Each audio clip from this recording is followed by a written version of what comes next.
happy Friday. Today is Friday, guys. At magluluto nga ako ng pancake.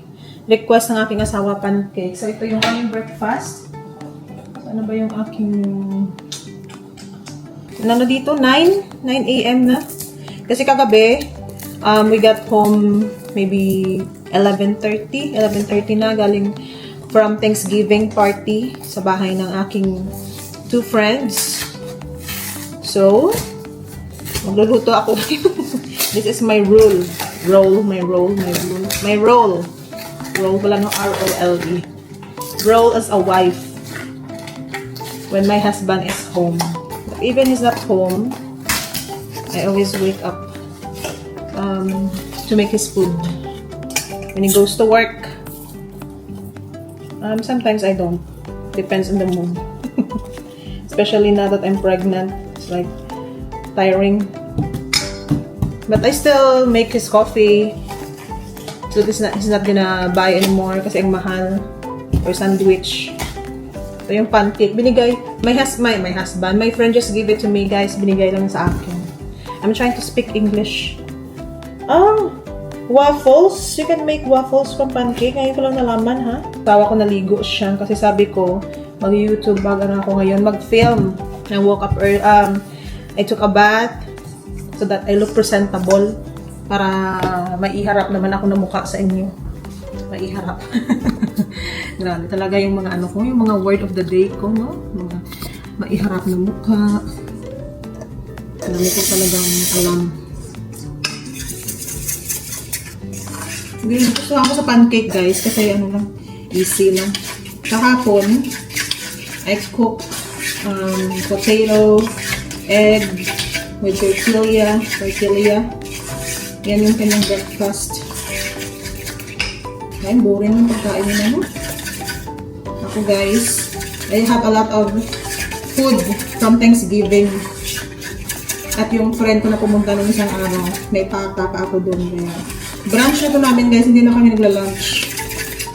Pag magkain kami ng mga alas 9, alas 10, hindi na kami nagla-lunch. Minsan nga, wala na minsan dinner. Kasi kung anong oras lang naman. Kung magutom, edi kain. Kung hindi magutom, hindi wala. Gagamitin ko yung coffee maker. Black. Ito yung mga madami akong nakuha sa hotel. Nung nag-check-in kami palagi sa hotel. Nag-rotate kami. Kaya nakuha ko ito, guys, sa hotel. Nalagay na ako ng butter. Toppings. Panghiwain ka ng mga butter.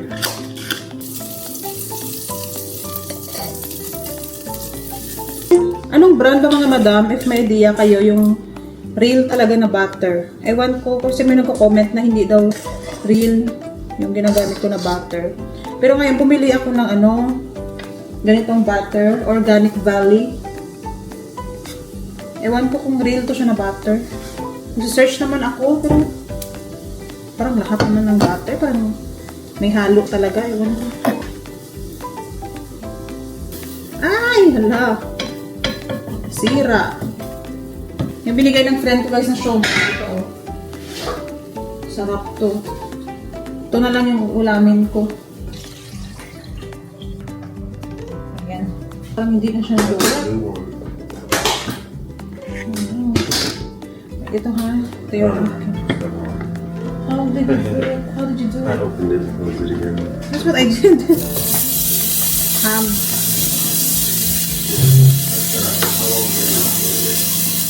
Dalawang piraso na lang ham. Finish na. Bango. Then, yung kanin. Iinitin ko din.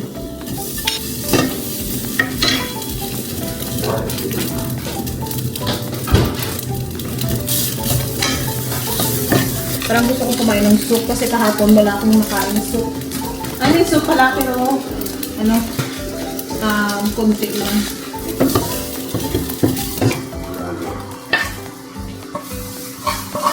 Mga nanak na ako. Malakit na, pero bilis-bilis ko pa rin daw gumalaw. Yeah, very good. Sarap. Coffee. Cookie butter.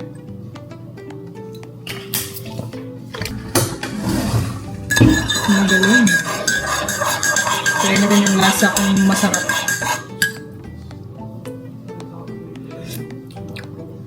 Masarap talaga guys pag coffee maker. I mean pag roasted ba na kape. Kasi yung instant pangit. Ayaw ko. Lagyan ko din ako konting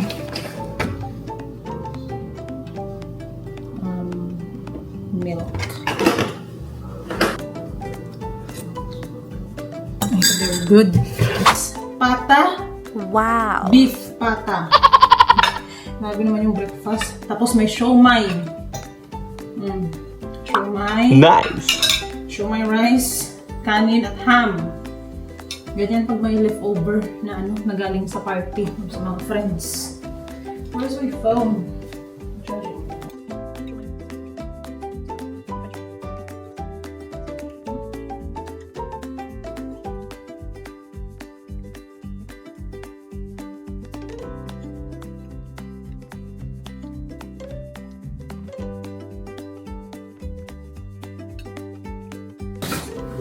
Wire strip.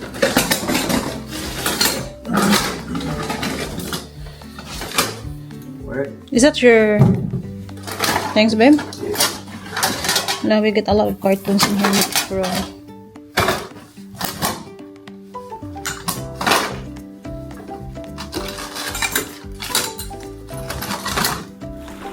Hello guys! So after we just had our breakfast, is it correct to say?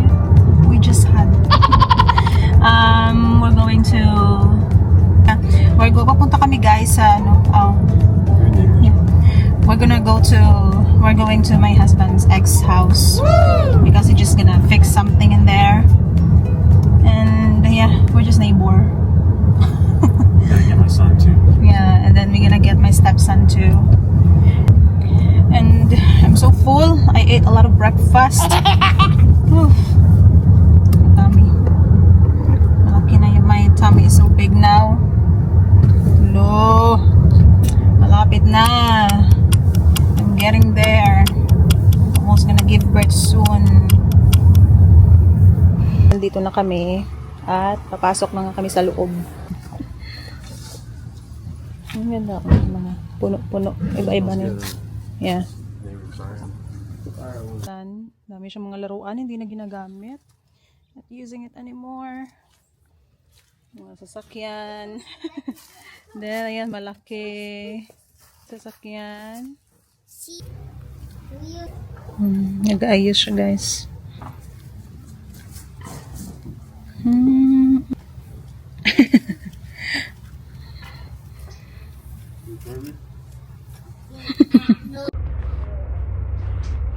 Mama, Damo just got home.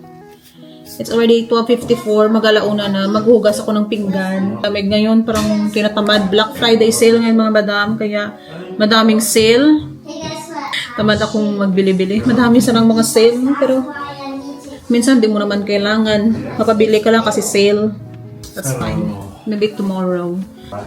There's a lot of people at the store. At baka, sabi nila delikado daw. Sabi ng asawa ko, minsan delikado kasi mga tao nag-aagawan. Kaya hindi na lang.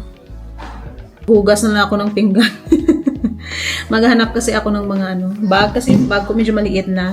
So, yung need ko na ba. May mga malaking bag naman ako pero gusto ko yung parang fashion pa rin ba? Nung kahit magporma ka, maganda pa rin tignan. Yung kahit nanay ka na, may bag ka pa rin na magandang tignan. Hindi yung yung parang nanay ka na. I mean, hindi, wala namang mali. Pero, may nakita lang ako na yung coach na na cute. Pero meron ako doon pinadala sa Pilipinas, guys. Yung nag-order sa akin. Isang coach. Malaki na coach. $250 pa yung bili ko nun. Tapos yung isa, bag din na na tawag doon. Na Kate Spade. 2 Kate Spade. Hindi pa kinuha hanggang ngayon. Pero naka-down payment na. Yung isa. Naka-down payment siguro ng 10,000. May balance pa siya. So, 2 months na ako naghintay, hindi pa rin. Ngayon, hindi ko na makontak kasi hindi na nag-reply. Bahala siya kung hindi yung kukunin, ako na lang yung gagamit nun. Kaya parang ayaw kong bumili. Kasi, meron akong nung brand new na Coach at Kate Spade na na binenta, tapos hindi naman nila kinuha. Pero nag-down payment, yung isa wala pa. Kasi hinihintay pa daw yung bonus. Pero sana kukunin. Minsan nakakainis din yung mga ganyan na order lang. Order din sa akin, tapos hindi naman kinuha. Ay nako. Parang worth $500 pa yun yung bili ko, or 600. Pinadala ko pa yun sa Pilipinas, pinabox ko. Sana nga, bayaran nila ako, pero kung hindi, ako na lang yung gagamit. Hindi na ako magpapaulit sa mga ganyang tao. Dapat i-fully paid ko na talaga. Pero at least guys, hindi ko binigay yung item sa kanila. Yan lang yung Yung panalo pa rin ako kasi hindi ko binigay yung item. Pang ko na lang yun. Bigay ko na lang yun sa mama ko kung hindi magamit. Ayun, may natanong sa akin if hindi ba ako nagsiselos. Okay lang. Hindi naman ako kasi guys, hindi ako selosa na tao. Parang hindi ko ba binibig deal yung lahat kasi syempre kawawa naman na minsan need ng tulong. Pero that's good kasi ando naman ako. At kasi kukuha ka pa ng ibang tao. Mahal din naman yung asawa ko, marunong yan mag-ayos-ayos ng mga lights kasi electrician yan siya. So, minsan, pag may mga pinapaayos, okay lang. Kasi kung babayad pa sa iba, ang mahal naman. Siya madali lang gawin. Kaya dito sa Amerika, guys, mostly yung mga ganyan sitwasyon, parang normal na lang din. Siguro sa Pilipinas, same din. But, yeah, it's fine. As long as there's still a boundary, it's fine. At wala namang masamang intensyon. At tulungan lang naman kasi kawawa naman guys na yung mag-hire ka pa ng ibang tao tapos mahal yung bayad, dito mahal, special electrician. Ganyang lang kung yung asawa ko ganyang gawa lang yan, mahal na guys, minsan $100 per hour, ganyan lang yung gagawin mo, 150 per hour. Kaya siya na lang yung gagawa kasi sa doon naman yung anak niya nakatira. Hindi ako bitter na tao. Noon siguro nung bago pa lang kami magkakilala. Minsan may mga selos ganyan. Syempre bago pa lang. Pero nung tumagal na, especially dito na ako, okay naman. Naman kami. Okay naman kami, hindi naman kami na nag-away na grabe or tawag doon, yung selos ba. Kasi siguro naka-move on. Ewan ko. Basta as long as yung mga ganyang bagay ginagawa lang para sa anak, walang problema yan. At wag lang gawing big deal yung mga lahat-lahat ng bagay. As long as wala kang nakikitang mga na may mga time na pagsilusan mo talaga, as long as wala naman mga sweet moments, wala naman. Parang friends na lang talaga.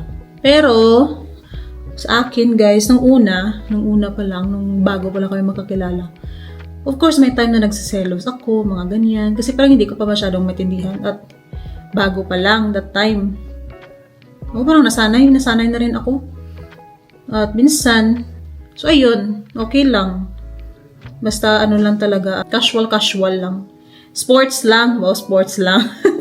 Guys, 1:00 na pala dito, oh. Grabe yung mga kwentuhan natin.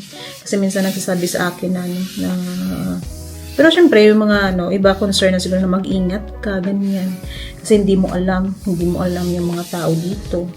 Bahala na si Lord as long as wala akong masamang intensyon.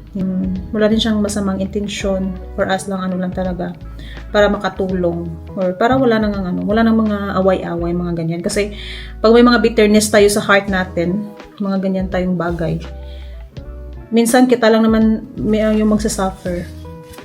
Ako siguro guys, mabait lang talaga ako. Yung asawa ko mabait.